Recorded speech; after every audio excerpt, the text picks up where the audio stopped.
But it's actually very good to do self-study, because you can understand when you study rasa tattva and how vyabhacharis and sancharis, how as they increase and the heart expands in different ways with different feelings, then there's anubhavas.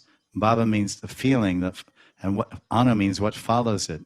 Then the anubhavas, and there's physical expressions, and there's minor physical expressions of your heart's excitement or fear or attachment. And then there's major ones. So the minor ones are sanchari bhavs, and the major ones are sattvic bhavs. Because sattva means satta. Satta doesn't mean sattva gun. Satta means existence. Satta, S-A-T-T-A, satta. Sattva means made of the satta. So our heart affects our existence. What is our existence? Our physical form, and which includes our mind and our body and our eyes and senses. So trembling and perspiring and crying and hair standing on end and getting pale in color and fainting, all of these things. And then even those are different degrees of more intense physical transformations.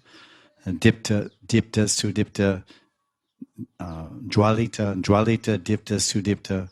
All this is in Bhakti Rasamrita Sindhu.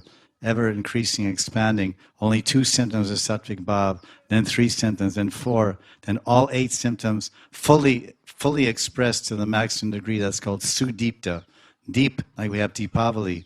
Deep means light, lamp, row of ghee lamps, avali.